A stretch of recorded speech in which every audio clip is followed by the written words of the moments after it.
अस्सलाम वालेकुम जी। क्या मोहसिन नकवी पाकिस्तान का मालिक है? क्या मोहसिन नकवी ने इस्लामाबाद हाई कोर्ट के चीफ जस्टिस को अप्रोच किया? क्या मोहसिन नकवी ने रेंजर्स को बगैर किसी इजाजत इस्तेमाल किया? अबसार आलम के बड़े खौफनाक इल्जामात। लगता यूं है कि ताकतवर हल्के शायद मोहसिन नकवी से नाराज हो चुके हैं, या कम अज कम Sharif family is not happy with Mohsin Naqvi. इसीलिए नून लीग के अपने जाती सहाफ़ी अबसार आलम ने मोहसिन नकवी की जई तई फेर कर रख दिया है। मोहसिन नकवी को उसकी औकात भी याद दिलाई है और बहुत ही संजीदा नौयत के इल्ज़ामात आयद किए हैं मोहसिन नकवी के ऊपर। स्कैंडल वही है, वन कॉन्स्टिट्यूशन एवेन्यू या ग्रैंड हयात होटल या OCA या बिस्मिल्ला ग्रुप। ये कहानी है एक, और ये एक दहाई पर मुहित कहानी है जो कि ख़त्म होने का नाम नहीं ले रही। अब भी इस कहानी में टर्न्स एंड ट्विस्ट आते जा रहे हैं। मैंने बहुत सारे लोगों से बात की, बहुत सारी चीज़ों का मैं इसमें ख़ुद भी गवाह हूँ या मैं ख़ुद मालूमात रखता हूँ, क्योंकि ये केस हमने 2017 में फॉलो करना शुरू किया था। मेनली हाईलाइट हुआ था जिस वक्त ये अभी अबसार आलम से भी कुछ सवालात हैं। मोहसिन नकवी से जो सवालात अबसार आलम ने किए हैं वो आपको बताऊंगा। बिहाइंड द सीन कहानी क्या है वो बताऊंगा इस वीडियो में। हकायक कुछ ऐसे हैं और कुछ ऐसे हकायक अभी अनफोल्ड हो रहे हैं जो कि आप जब सुनेंगे तो आप भी परेशान रह जाएंगे कि भाई ये हो क्या रहा है इस मुल्क में, ये मुल्क चलता कैसे है, अशराफिया की गेमें क्या हैं इस मुल्क में। हैरान और परेशान रह जाएंगे। ये वीडियो पूरी ज़रूर देखिएगा। मैं हूं अदील, आज आप देख रहे हैं मेरा यूट्यूब चैनल। मेंबरशिप ड्राइव जनाब स्लो हुई है, मेंबर कटो कट हो रहे हैं, व्यूज़ कुछ थोड़े से बेहतर हो रहे हैं, मेंबर्स बड़े पड़े हैं।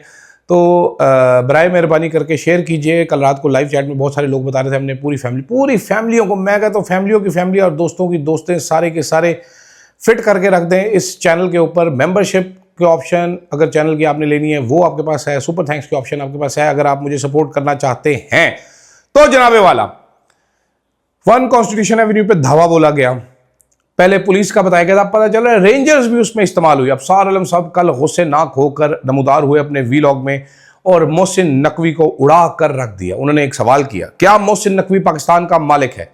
मोहसिन नकवी जो कि गुज़िश्ता कुछ अर्सा पहले आप उसकी तस्वीरें देखते थे, एयरपोर्ट पे लेटा हुआ है, इतने पैसे नहीं थे कि VIP लाउंज में जाकर बैठ सके। अचानक ही वो जरदारी का बच्चा बना, बेटा बना जरदारी का। उसके बाद वो एक ऐसी शख्सियत बन गई जो कि वज़ीर आज़म से भी बालातर है, इसमें कोई शक नहीं है। सबसे पावरफुल मोहसिन नकवी है। मोहसिन नकवी ने शहबाज शरीफ को वज़ीर आज़म रखा हुआ है, ये उर्फ़ आम में बात की जाती है। लेकिन क्या मोहसिन नकवी का वक्त ख़त्म हो गया है? मेरे एक जानने वाले के मुताबिक मोहसिन नकवी साहब को निकालने की कहानी शुरू हो चुकी है और ये कहानी बड़ी आगे तक जाएगी। मैं खबरें आपको पहले कुछ देता हूँ, लेकिन मेरे एक और जानने वाले वो कह रहे हैं Mohsin Naqvi will survive this. Mohsin Naqvi ने ये सारी कहानी अकेली नहीं की होगी। अबसार आलम के इल्ज़ामात। पहला इल्ज़ाम, मोहसिन नकवी का ये वन मैन शो था। मैं ये मानने के लिए तैयार नहीं हूँ। ये अरबहा रुपये, 100 अरब 200 अरब की कहानी है। हो नहीं सकता कि मोहसिन नकवी अकेला ये भागम दौड़ कर रहा हो और किसी को पता ना चला हो। अबसार आलम का दूसरा इल्ज़ाम, मोहसिन नकवी ने जनाबे वाला इस्लामाबाद हाई कोर्ट के जज को अप्रोच किया। बात वो कर रहे थे जो ज़बान ज़द-ए-आम यहाँ पर के चीफ जस्टिस डोगर को अप्रोच किया गया और उनको कहा गया कि पिंडी वाले बड़े साहब यानी कि फील्ड मार्शल आसिम मुनीर का कहा गया वो चाहते हैं आप ये फ़ैसला दें, हमें ये खाली करवाना है। और डोगर साहब ने वही फ़ैसला आकर शॉर्ट ऑर्डर खड़का दिया। ये बड़ा ख़तरनाक इल्ज़ाम है। एक तो जनाबे वाला डोगर साहब की जो इंटेग्रिटी जो पहले ही ऑल टाइम लो पे है अवामी परसेप्शन में, उस पर अबसार आलम साहब ने एक बड़ा रकीक किस्म का हमला, दकीक किस्म का हमला किया है और ये तासुर दिया है कि डोगर साहब पिंडी वालों की मर्जी और मंशा के मुताबिक फ़ैसले देते हैं। पिंडी वालों से मेरी मुराद आर्मी चीफ की बात कर रहा हूँ। बात वैसे ये सच भी हो सकती है, बात गलत भी हो सकती है। देखते हैं क्या है अवामी राय। आप बताइए क्या ऐसा हुआ होगा? मैं ये मानता हूँ कि ऐसा हुआ होगा और डोगर साहब ने फैसला भी दिया होगा। मेरा ये मानना है कि बिल्कुल ऐसा हुआ होगा। और अबसार आलम साहब फरमा रहे हैं कि पिंडी वालों का नाम बगैर इजाज़त इस्तेमाल हुआ। मैं ये मानने के लिए तैयार नहीं हूँ। पूरे पाकिस्तान को पता है मोहसिन नकवी किसका नुमाइंदा है, किसकी नुमाइंदगी करता है, कितना वो ताकतवर है। तो मोहसिन नकवी अगर ये कर रहा है तो मोहसिन नकवी को इजाज़त मिली हुई थी तो ये कर रहा था। मोहसिन नकवी हवा में तो कोई तीर नहीं चला रहा था। फिर अबसार आलम साहब कहते हैं रेंजर्स को बगैर इजाज़त इस्तेमाल किया गया। मैं ये बात मानने के लिए भी तैयार नहीं हूँ। रेंजर्स एक डिसिप्लिन फोर्स है, ये कोई सहाफ़ी नहीं है कि चैनल में से एक सहाफ़ी को फ़ोन करके खबर लगवा दी। ये कोई पुलिस वाले भी नहीं है कि एक थाने की पुलिस निकली तो दूसरी को पता नहीं चला। ये कोई सरकारी बाबू भी नहीं है कि ऊपर वाले बैठे साहब ने मना किया लेकिन क्लर्क ने फाइल खिसका दी। रेंजर्स एक डिसिप्लिन फोर्स है। रेंजर्स के ऊपर ये इल्ज़ाम, मतलब वो मोहसिन नकवी ने किसको फ़ोन किया होगा? रेंजर्स टेक्निकली तो मातहत भी वजारत दाखिला की है, तो मोहसिन नकवी फ़ोन तो कर सकता है, लेकिन मोहसिन नकवी ने किसको फ़ोन किया होगा? कम अज़ कम उनके कमांडर को तो फ़ोन किया होगा ना कि भाईजान ये इधर बंदे भेजें आप ज़रा, या नहीं? ये कैसे हो सकता है? ये तो, अगर ये है तो बड़ा सीरियस इल्ज़ाम है कि डीजी रेंजर्स के ऊपर इल्ज़ाम है। डीजी रेंजर्स को ओहदे से हटाया जा चुका होना चाहिए था अभी तक, कि जनाबे वाला आपके होते हुए ये एक बार का बंदा, एक सिविलियन आके ये ऑर्डर दे के चला गया, आपको पता ही नहीं चला आप किधर बैठे हुए थे। आप तो ज़रा साइड पे हो ना, आपका कमांड फेलियर है। मैं आपको इन ऑल ऑनेस्टी ज़रा स्ट्रक्चर की बात करूँ, ऐसे हो नहीं सकता।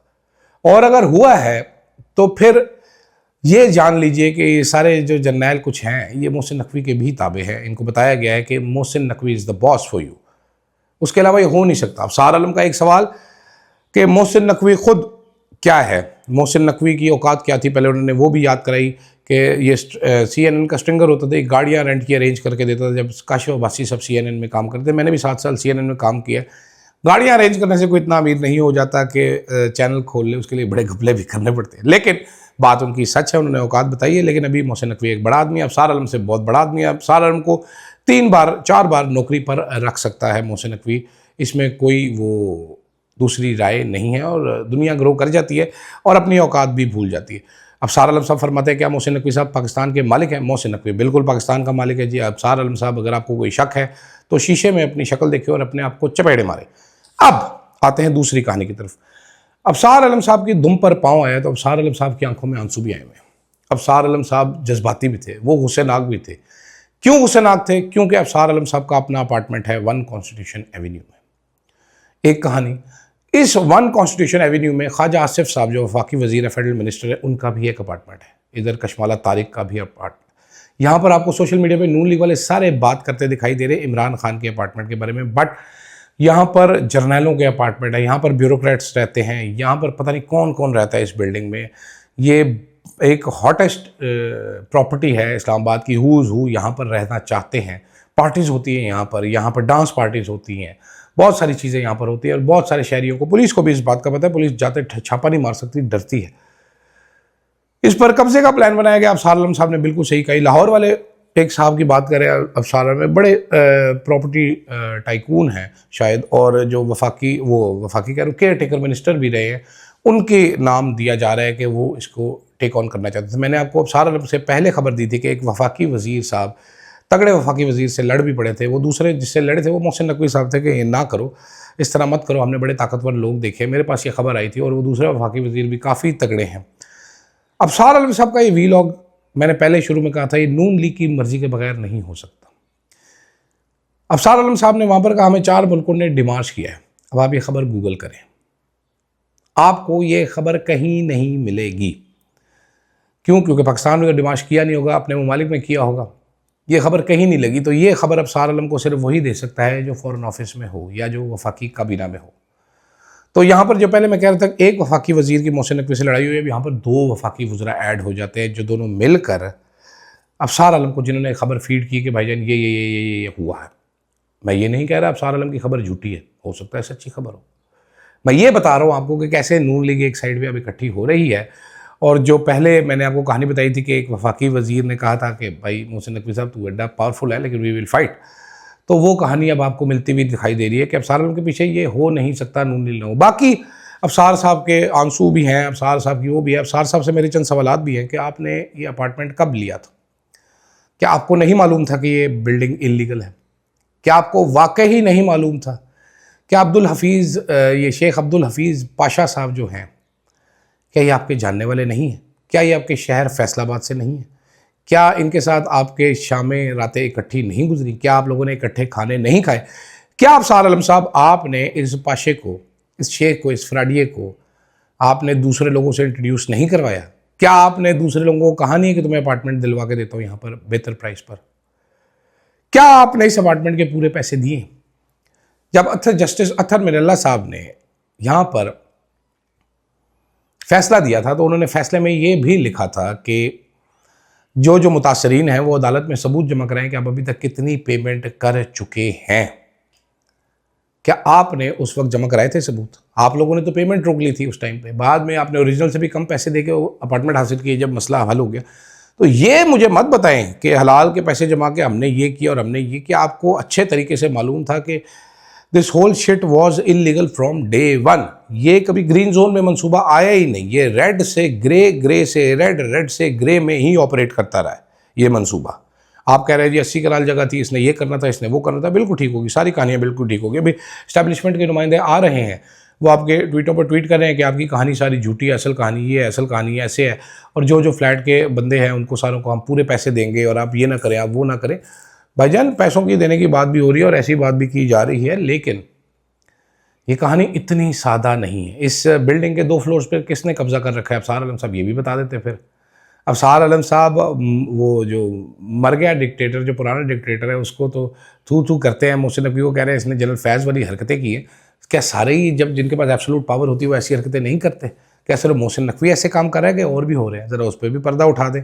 आखिर में आप चुक भी रहे हैं पाकिस्तान हमेशा जिंदाबाद करके। ऐसे तो नहीं होता ना मेरा भाई। ठीक है, इल्ज़ामात बिल्कुल ठीक होंगे आपके। ये अशराफिया का क्लियर कट एक अशराफिया का केस है, ये 2 पाकिस्तान का केस है, ये एक पाकिस्तान का केस नहीं है। ठीक है, ये 2 पाकिस्तानों का केस है। आप इल्ज़ाम लगा रहे हैं कि जहाज़ भर कर पैसे मुल्क से बाहर आज भी जा रहे हैं। बताए ना कौन लेके जा रहा है? सिंध से। आपने कहा सिंध से तो सदर जरदारी लेके जा सकते हैं, जिनका चेक हुए बगैर जहाज़ जाएगा। जहाज़ वहाँ पर वज़ीर आला सिंध के पास है, जहाज़ पाकिस्तान में वज़ीर आज़म के पास है, जहाज़ पाकिस्तान में मरीम नवाज़ के पास है, जहाज़ पाकिस्तान में मोहसिन नकवी के पास है, जहाज़ पाकिस्तान में आर्मी चीफ के पास है। तो ये तो 5-6 लोगों को आपने कॉन्सेंट्रेट करके कटहरे में खड़ा कर दिया। आप बताएं ना, क्या मोहसिन नकवी लेके जा रहा है? क्या मोहसिन नकवी ने अकेले ये थिएटर स्टेज कर दिया जो आप कह रहे थे? Questions need to answered. बिल्कुल आपने अपने ट्वीट में कहा, मैंने वो खोला है।